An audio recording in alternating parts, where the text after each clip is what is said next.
Comunicación entonces Eugenio Mari, lo vamos a saludar. Repito, economista jefe de la Fundación Libertad y Progreso, además es docente universitario. Eugenio, buen día, ¿cómo estás? Hola. Buenos días, ¿me escuchan bien? Ahora, Sí. ahora sí, ahora sí. Eh, Muy bien. Eugenio, ustedes trabajan desde la Fundación Libertad y Progreso en programas liberales de gobierno. Agustín Echevarne, persona a la que nosotros hemos entrevistado muchas veces o reporteado muchas veces, siempre está pendiente para los aplausos, pero también para, para criticar aquello que no va bien. La primera pregunta es, ¿cómo estás viendo el gobierno en este primer año y monedas que va teniendo Javier Milei? Todo lo positivo que puedas contar, pero al mismo tiempo esa crítica constructiva que Bueno, puedas a ver, también es decir. un primer año que ya te diría lo primero. Se escucha mal, Eugenio. Eugenio, hola. Eugenio. ¿Me escuchan bien? No, vos estás en la calle, Eugenio, se está escuchando medio feo. Muy fritado. A ver, ahí me escuchan Ahí mejor. está A de ver 10, ahora. hay de 10, hay de 10. Bueno, a ver, la realidad es que estamos hablando de un gobierno que a la luz de los resultados ha tenido un primer año sorprendente.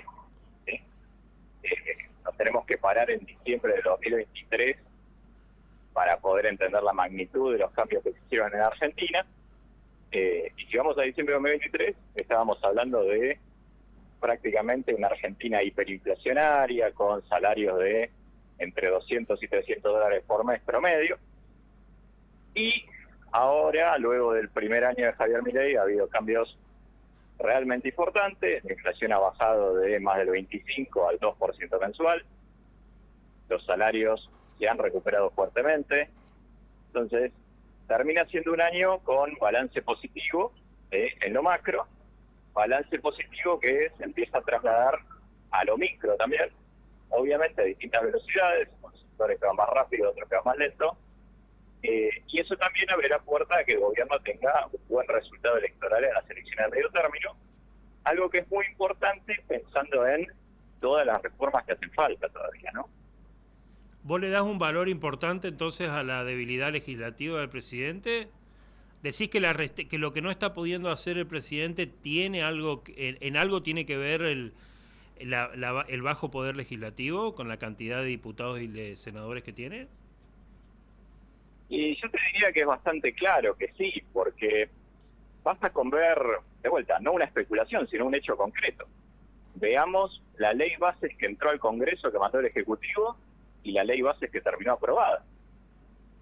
No te digo que no tienen nada que ver, pero la ley bases que se envió al Congreso originalmente era muchísimo más ambiciosa en términos de reformas, privatizaciones, baja del gasto público, que la que finalmente avanzó y aprobó el Congreso argentino, justamente porque hubo que buscar mayoría con bloques legislativos que no necesariamente están tan a favor de privatizar empresas públicas, de, digamos, quitar un poco el peso del Estado en la economía. Y, bueno, la realidad es que eso también es una parte de lo que pone dudas o frena algunas reformas en la Argentina de hoy. Me gustaría que volvamos a algo que dijiste, el tema de los salarios. Es cierto que los salarios, si uno hace la división respecto del dólar, dice, che, los salarios subieron un montón nominalmente, pero no da la sensación, Eugenio, de que haya una mejora en el bienestar, o sea, que no haya un aumento en el poder, por lo menos sustancial, el poder adquisitivo de la gente. ¿Eso ustedes lo tienen ¿Mm? medido? ¿O efectivamente decimos, tenemos que decir, nominalmente los salarios están mucho más altos, pero en términos de poder adquisitivo quizás los servicios están pegando fuerte ahí? Bueno, ahí yo te diría que tenemos una mezcolanza de cosas, ¿no? Por un lado tenemos los salarios que en el 2024, básicamente lo que hicieron fue un movimiento tipo de B corta, con un primer trimestre de caída del poder adquisitivo bastante importante, y luego a partir de abril ya mostrando recuperación.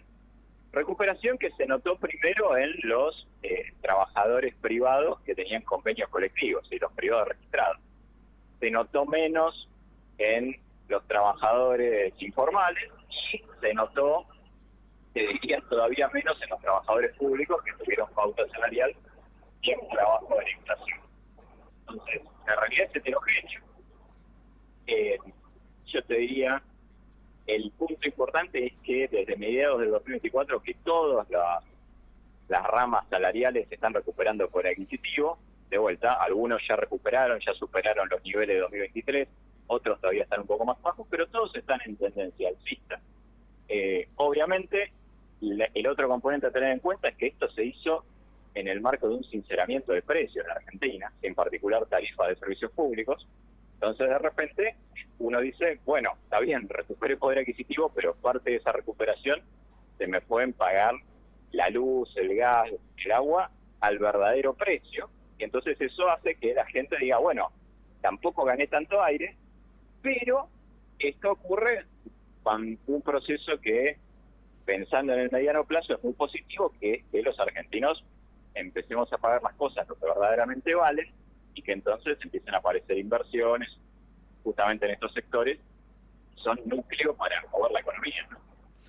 Uno de los problemas que siempre plantea un proceso de estabilización de la economía, sobre todo en Argentina, que es tan dependiente del déficit fiscal, lamentablemente, pero es lo que ocurre, es el aumento inmediato de la tasa de desempleo. La semana pasada se publicó el INDEC que se han perdido poco más de 250.000 puestos de trabajo, con una perspectiva de mediano y largo plazo.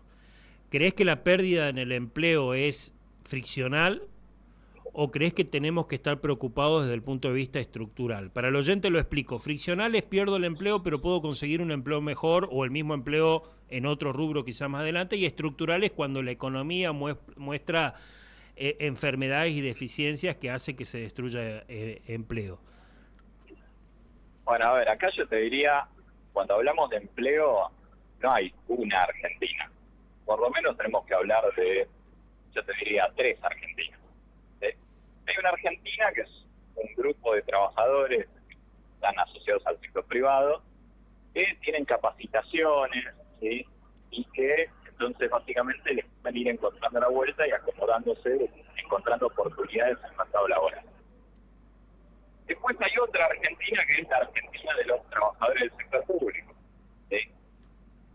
Los trabajadores del sector público gozan de una estabilidad, te diría, bastante más importante, y los ajustes del gobierno, si bien han sido importantes a nivel del gobierno federal, la realidad es que tocaron un porcentaje pequeño de trabajadores del sector público cuando tenemos en cuenta también las provincias y municipios. Pongamos un número. El gobierno nacional informó la desvinculación de alrededor de 40.000 empleados, y cuando vos ves el empleo público total del país es más casi 3,5 millones. Entonces, evidentemente, ahí no ha habido todavía grandes cambios, básicamente porque las provincias y municipios que concentran el 80% del empleo público no han hecho nada. Y la tercera Argentina es la que vos mencionás del problema estructural, que es la Argentina del trabajador informal, que tiene capacitaciones, digamos, débiles o que realmente no tiene niveles de productividad altos, y que entonces ese sí se le complica la inserción en el mercado laboral y demás, que es más dependiente de todos los mecanismos de asistencia social. Entonces, la Argentina ahora va a empezar a crecer, nosotros para este año estimamos crecimiento del 5%, pero la realidad es que tenemos un problema de fondo que es un problema educativo, ¿sí? Que es empezar a formar generaciones de adultos jóvenes que realmente tengan capacitaciones y se puedan insertar en el mercado laboral para justamente evitar este problema estructural que hoy tenemos, que afecta más o menos 25% de la población económicamente activa. En función de lo que acabas de decir, déjame como colega tuyo que soy relacionar la productividad con el valor del dólar. ¿Vos crees que el dólar, dado lo que acabas de describir, que en el norte se ve mucho más, Eugenio? Bueno, en el norte los niveles educativos son... Bueno, si vos ves de hecho, los datos estadísticos del propio INDEC, 7 de cada 10 chaqueños, 7 de cada 10 chaqueños no han terminado la secundaria. 7 de cada 10 chaqueños no te lee un texto de corrido. Y 7 de cada 10 chaqueños no te sabe hacer un cálculo matemático semi-simple, digamos, una ecuación simple. O sea que la situación en materia educativa, y estoy hablando de las ciencias duras, en el norte se nota mucho más. Entonces, para cerrar el razonamiento, y voy directo a la pregunta. ¿El dólar para vos está atrasado o no está atrasado en función del nivel de productividad de la economía? A ver, cuando hablamos de esto de atraso cambiario, por un lado tenemos la discusión del nivel y por otro lado tenemos la discusión del proceso. En términos de niveles, nosotros hoy tenemos un tipo de cambio que más o menos está en los valores que tenía en 2017 y está un poco por arriba del tipo de cambio que había durante la convertibilidad. O sea, es un tipo de cambio que para Argentina en términos históricos está apreciado. Ahora, la realidad también es que en términos históricos Argentina nunca tuvo superávit fiscal del retorno a la democracia prácticamente. Argentina, cuando tuvo superávit fiscal, que fue entre los años 2003 y 2006, ese superávit fiscal estaba explicado porque éramos una economía en default y no pagábamos las deudas. Entonces, la realidad es que hoy se están haciendo varias reformas estructurales que dirían que, bueno, Argentina debería empezar a irle un poco mejor, ¿sí? Y que a Argentina le vaya un poquito mejor significa que nuestra moneda, el peso, se tiene que apreciar relativamente respecto al dólar.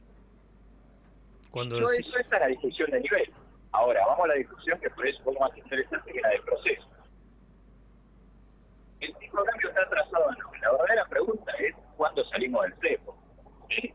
Porque todo esto de está atrasado, no está atrasado y demás, es una pregunta que existe porque hoy estamos todavía con cepo, estamos con un tipo de cambio regulado. Y nosotros pasamos a un régimen monetario como el de los países normales, que es en general de explotación o explotación sucia, ahí se acaban los debates. Como bueno, el tipo de cambio va a estar libre, será lo que tenga que ser, y se acabó. Y luego el Banco Central se deberá ocupar de ir defendiendo el valor del peso. Entonces, me parece que esta discusión es la segunda más interesante, y ahí aparece justamente el proceso de, bueno, terminar de sanear al Banco Central. Ahí está jugando el acuerdo con el Fondo Monetario para recomponer la reserva. Yo creo que el acuerdo va a llegar en el primer cuatrimestre, a más tardar en abril, y que justamente eso va a permitir, en un escenario, llamémoslo optimista, ir a una unificación cambiaria, que tengamos un solo dólar para mediados de año, poco antes de las elecciones. Una vez que esto ocurra, yo creo que esta discusión de atraso o no atraso cambiario se va a ir diluyendo y nos va a quedar la discusión del otro que vos mencionabas, que es, bueno, ¿cómo mejoramos la competitividad genuina del país? ¿Qué reformas educativas necesitamos? ¿Qué reformas necesitamos en el sistema de salud? ¿Cómo hacemos para atraer inversiones? ¿Qué reforma tributaria es la que necesita Argentina? Y para que vengan más empresas, para que las empresas quizás crezcan. Entonces, se nos abre otro gran abanico, que es, bueno, básicamente cómo ser un país desarrollado. Hasta ahora, en la última década, la discusión era, bueno, ¿cómo hacemos para, básicamente, financiar un gasto público infinanciable? Y cómo hacemos para mostrarle a las empresas costos en dólares bajos para, básicamente, esconder los problemas de competitividad. ¿Cuál era la solución que se planteaba? Bueno, emitir, devaluar la moneda, bajar los salarios y, bueno, con eso vamos tirando. Ahora se nos abre otra discusión que yo creo que es más compleja, y más difícil, porque de vuelta nos encontramos con realidades muy, te diría, dramáticas, como la que describías vos en el Chaco, pero que justamente la discusión que tenemos que dar si un día queremos dar el salto y ser una economía desarrollada. Hay, en esta última respuesta, todo fue bastante interesante, pero déjame puntuar dos cosas. Dijiste, no sé si se te escapó, si es algo que vos estás pronosticando, si es una expresión de deseo, ahora me lo vas a aclarar, o si tenés información, que podemos salir del cepo antes de las elecciones. Sí, yo creo que es un escenario que existe, es un escenario que depende de si aparecen fondos frescos del Fondo Monetario para recomponer las reservas, y es un escenario que no lo he planteado yo, lo ha sugerido el propio presidente y el propio ministro de Economía, cuando dicen que sin ayuda externa, o sea, sin ayuda de los organismos internacionales, van a salir del cepo a más tardar en diciembre de 2025. Bueno, o sea, significa que con ayuda externa salen antes. Sí, pero puede ser el periodo entre después de las elecciones y las Navidades. Nos queda un par Sí, de meses ahí, porque el ruido político es muy importante, Eugenio, ¿no? En función de lo que estamos charlando. ¿Te acordás que decíamos la debilidad política del presidente se hace sentir? Entonces es como... eh, Sí, te escucho. es así, efectivamente, hay ruido político, hay ruido económico, hay empresas que te dicen, bueno, quiero poner inversiones en Argentina, pero estoy esperando que se eliminen los controles cambiarios. Y hay ruido por todos lados. En ese sentido, el gobierno parece, te diría, bastante templado, y que hasta que no solucione el problema del balance del Banco Central, no se va a salir del cepo. Y yo creo que justamente el acuerdo con el fondo es un poco eso. Sería, para mí, y esto no es información, es opinión, para mí sería raro que el Fondo Monetario le dé un desembolso a Argentina y le diga al país, bueno, seguí con cepo por un tiempo prolongado. Yo creo que el Fondo Monetario en ese sentido va a decir, vamos a apoyar a la Argentina, pero eliminar los controles cambiarios que tenés hace muchos años, que son un delirio. Y sí hay un dato que me parece también llamativo, que es que si nosotros vemos todos los últimos programas que lanzó el Fondo Monetario, ¿sí? Por ejemplo con Nigeria y otros países, en todos esos programas el fondo hizo el desembolso contra eliminación de controles cambiarios y de capitales. Por ejemplo, la unificación, el año pasado vino la unificación cambiaria en Nigeria, y en el marco de un programa con el Fondo Monetario Internacional. Entonces me parece que eso es un poco hacia donde estamos yendo, y obviamente el gobierno, hasta tenerlo sobre seguro, no lo va a confirmar ni mucho menos, pero creo que vamos hacia allá. La última pregunta de mi parte, Eugenio, y te agradecemos mucho por este tiempo. Estamos hablando con Eugenio Mari, economista jefe de la Fundación Libertad y Progreso. Está en Capital Federal en este momento. Te hago la última pregunta. Nosotros estamos saliendo de un proceso estanflacionario, ¿no? Recesión con inflación, o estancamiento, si querés, con inflación, porque depende de los años que tomes para ver si dejamos de crecer o crecemos, ¿viste? Nosotros siempre sufrimos el stop and go constante, crecemos en los años electorales y devolvemos todo el crecimiento en los otros años, y así vamos en un serrucho acostado. Pero cuando uno estudia cómo se salen de los procesos estanflacionarios, hay una sola receta, por lo menos probada, exitosa, que yo haya leído y consultado con otros hoy econochantas de la economía nacional, que te dicen, mirá, lo que hay que hacer es política monetaria restrictiva, dejar de emitir inmediatamente, y política fiscal expansiva, pero no aumentando el gasto, sino bajando los impuestos. Y ahí me parece que hay como en la baja de impuestos hay o una restricción muy fuerte respecto de me siento sobre la caja y no asumo ningún riesgo adicional de caer 1 o 2 meses en déficit, o directamente un miedo a bajar esos impuestos. ¿Cómo lo pensás vos? Bueno, a ver, lo primero que te diría es un plan de estabilización exitoso, si es una política monetaria exitosa en bajar la inflación, es expansiva per se. O sea, eso lo han mostrado los propios planes de estabilización de Argentina. Cada vez que Argentina tuvo inflaciones muy altas y se lanzó un plan de estabilización que efectivamente bajó la inflación, ese propio plan de estabilización fue expansivo. Después viene lo que vos decís. ¿Qué hacemos con la baja de impuestos? Bueno, si nosotros recordamos la convertibilidad, en el momento en que se lanza la convertibilidad se lanza una agresiva baja de retención. La eliminación directamente. A cero. Prácticamente eliminación, exactamente. Pero habíamos vendido las joyas de la abuela, Eugenio. Eso es muy importante recalcarlo, ¿eh? Cosa que este gobierno no tiene. Este gobierno no tiene nada para vender. Es como en una familia, viste, entrar en una crisis. Bueno, vendo el auto, vendo la moto, ando 2 años a pata, pero tengo liquidez para tratar de salir adelante de otra manera. Eso no está pasando en este gobierno. Este gobierno entra sin ningún stock positivo, ¿eh? Eso hay que recalcarlo, me parece. ¿Vos estás de acuerdo con eso? Totalmente. Además, te diría, entra con todos stocks negativos. Así es. Endeudado hasta la coronilla, reservas netas negativas y demás. Entonces, este gobierno entra con este problema de stocks que vos estás mencionando, y además entra con otro gran problema, que es una crisis de credibilidad. O sea, recordemos que cuando Javier Milei ganó, el promedio del mercado dudaba de que, no solo de qué iba a hacer, sino si efectivamente iba a poder sostener su gobierno y las reformas que quería. por las debilidades legislativas, porque no tiene gobernadores, porque no tiene intendentes, ¿sí? Entonces, como no Poneme a tuvo mí ahí credibilidad adentro. y la fue construyendo muy lentamente, el gobierno hoy apuesta a, bueno, mira, yo primero te muestro los números y después vamos aliviando la carga fiscal. O sea, los impuestos van bajando a medida que se consigue superávit fiscal, no antes. Entonces, no se arriesga a esta situación de decir, bajo los impuestos, genera un shock positivo para los privados y eso me genera un superávit futuro. De vuelta, es una estrategia, yo creo que el gobierno en ese sentido va a ir sobre seguro permanentemente, pero que si tiene un buen resultado legislativo, ahí sí, a lo mejor acelera con las reformas, pero porque va a tener credibilidad de que va a poder sostener el rumbo.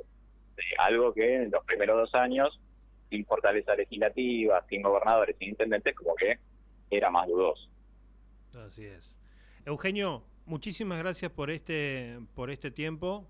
Te vamos a seguir molestando seguramente más adelante. Muy interesante. Muchas gracias. Por favor, será un gusto. Gran abrazo. Hasta luego.